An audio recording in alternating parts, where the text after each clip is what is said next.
안녕하세요. 서울대학교 AI연구원의 장병탁입니다. 에이전트라는 것을 한번 생각해 보면 뭔가 주변 환경을 지각하고 그거에 대해서 행동을 선택하고 하면서 좀 더 적극적으로 문제를 해결해 나가는 이런 로봇 같은 거를 한번 생각해 볼 수 있습니다. 그래서 에이전트가 좀 더 발전된 형태의 이제 탐색을 하는 시스템이라고 보면 되는데, 그래서 뭐 이상적인 에이전트는 사실 사람 같은 이나 동물이라고 볼 수도 있고 아니면 로봇을 생각할 수도 있는데, 인공지능이 에이전트 연구를 하기 시작한 거는 한 1990년대 중반부터입니다. 사실은 인터넷에서 돌아다니면서 물리적인 세계는 아니지만 유용한 정보를 찾아서 제공하고 뭔가 탐색을 하는 인터넷 공간, 전자공간상에서 탐색을 하는 이런 이제 탐색을 연구했었고, 그게 바로 에이전트인데, 환경이라는 것을 생각하고 환경하고 인터랙션, 상호작용하면서 문제를 해결해 나가려는 그런 로봇이라고 생각하면 됩니다. 이런 에이전트는 이제 환경이 중요한데, 왜냐하면 환경이 결국 어떤 문제를 푸는 거고, 그 다음에 어떤 환경에서 어떤 성능 지수를 가지고 뭔가를 하는 거니까, 자율주행을 한번 생각해 보면 안전성이 중요하겠죠. 그 다음에 길이 안 막히고 빨리 가야 되겠죠. 그 다음에 편안하게 가야 되겠죠. 불안하면 안 되겠죠. 그 안에 탄 사람이. 그 다음에 이제 운전을 하려면 액추에이터, 뭔가 모터를 구동해야 되죠. 핸들을 꺾고 브레이크 밟고 하는 거가 있고, 그 다음에 센싱을 해야 되죠.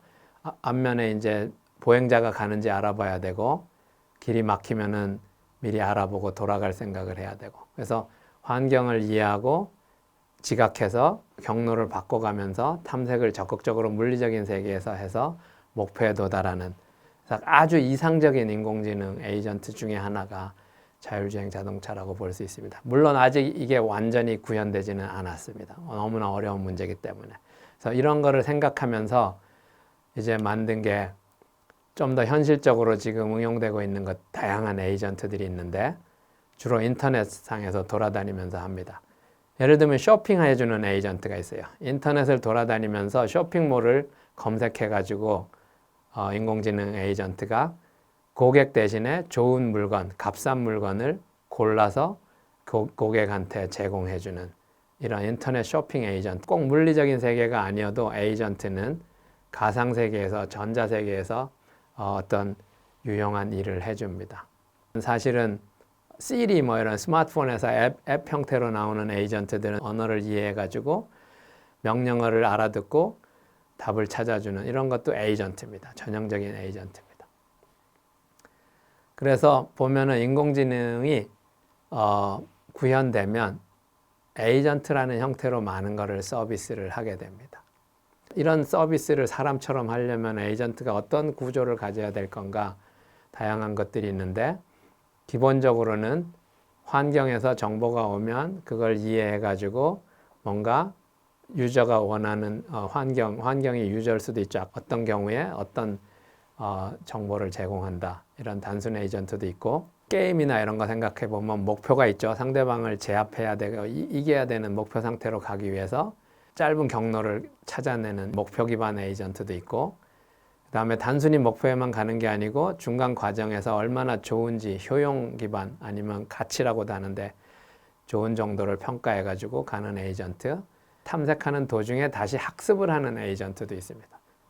그래서 다양한 에이전트들이 존재합니다. 조금 더 기술적으로 봤을 때 탐색 공간이 워낙 넓고 경로의 길이가 긴 어려운 문제를 풀려면은 어마어마한, 그냥 탐색을 단순하게만 해가지고는 어마어마한 탐색 공간을 뒤져야 되니까 현재 컴퓨터의 파워로는 도저히 뒤질 수가 없습니다. 그래서 그런 거를 아주 잘하기 위해서 많은 연구를 했고, 그래서 문제 해결을 위해서 체계적이고 순차적인 행동을 하는 그런 수학적인 기반 중에 하나가 Markov Decision Process라는 겁니다. MDP라고 합니다. 그 다음에 그거의 좀 더 어려운 버전 중에 하나가 Partially Observable Markov Decision Process 그러는데 PALM-DP라고 하는데, 탐색 문제의 연장선상입니다. 탐색은 어떤 상태 공간이라 그랬죠. 상태들이 있어요. 그 상태에서 내가 무슨 행동을 선택합니다. 그러면 탐색 트리에서 한번 전이가 일어나죠. 근데 이제 PALM-DP로 가면 전이가 될 때 아까 그 정보를 준다 그랬어요. 좋은 정도 아니면은 경비 코스트, 그거를 리워드 보상이라고 합니다. 내가 한번 움직일 때 코스트나 보상이 있어요. 사실 주식 투자하는 것도 비슷한 문제예요. 내가 오늘 주식을 어떤 거를 사면은 행동이죠. 어떤 보상이 있을 수도 있고, 그 다음에 그 보상에서 다음에 어떤 또 주식을 사거나 팔면은 행동이죠. 사거나 파는 건 행동이. 그러면 그 다음에 또 어떤 보상이, 주식값이 오를 건지 내릴 건지 있을 수 있고, 이 과정을 계속 반복해서 많이 해야 나중에 투자한 주식에 대해서 많은 보상을 얻도록 하는 거니까. 그 다음에 이제 보상이 있고, 그 다음에 내가 상태를 전이하죠. 이전을 하는데 그때 확률을 가지고 합니다. 현재 상태에서 어디로 가는 게 확률이 얼마고, 이런 거를 나중에는 사실 학습을 합니다. 그래서 실제로 이거를 계산으로만 풀려고 했던 게 옛날 방식이라면은, 최근에 이제 인공지능이 기여한 거는 이 문제에서 이거를 학습을 합니다. 알파고가 바로 한 거예요.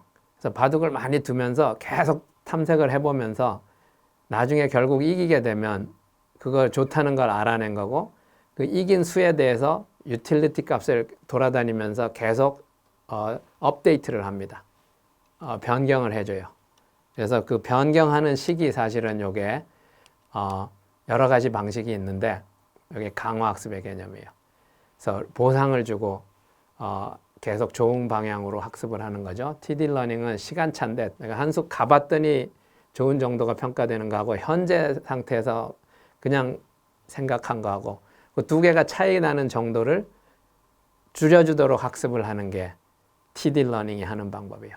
주식으로 생각하면, 이 주식을 사면 얼마가 좋을지를 지금 상태에서 생각을 해본 게 값이 있고, 예측 값이죠. 내일이 됐어요. 내가 산 주식이 결과가 나왔죠.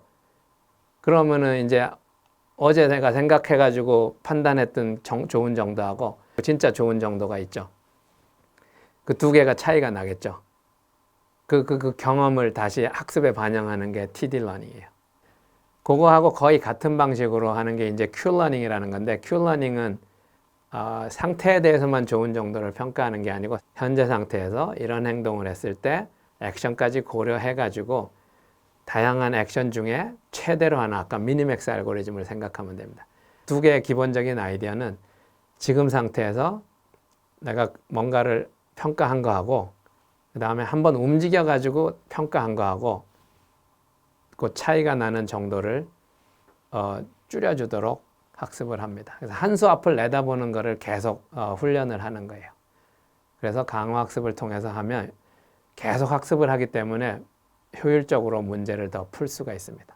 그 지식 자체를 경험을 통해서 개선하는 거죠. 아까 평가 함수를 개선하는 거니까, 에이전트가 계속 학습하는, 이제 학습함으로써 뭔가를 수행하는 거를 배우는 또 다른 최근의 예를 한번 보자면은, 딥러닝하고 강화학습을 결합해가지고 어려운 문제를 푼 예 중에 하나가, 알파고를 개발한 딥마인드 사람들이 알파고를 데모하기 1년 전에 먼저 그 기술을 데모한 비디오가 이겁니다. 벽돌 깨기 게임인데, 이 게임을 100번 연습하고 200번 하고 300번 하고 계속 600번 하고 반복을 함에 따라서, 처음에는 이 게임을 거의 얼마 하지도 못하고 그냥 죽어버렸는데, 많이 반복을 할수록 점점 더 잘하게 됩니다. 그래서 학습이라는 게 계속 경험을 반복하면서 잘한다는 거죠. 근데 이제 여기서 끝나는 게 아니고, 마지막에 보시면은 600번인가를 반복을 하고 나면 이상한 일이, 놀라운 일이 생깁니다. 누가 가르쳐 주지 않았는데 벽돌 깨기에서 한쪽만을 계속 공략합니다. 왼쪽 위를. 그러면서 벽이 무너지게 만든 다음에, 그러면 알아서 그 위로 간 그 공이 저절로 막 반사적으로 튀어가지고 점수가 저절로 많이 나는 일종의 새로운 전략을 기계가, AI가 발견한 것처럼 보이죠. 이게 누가 가르쳐 준 게 아니에요.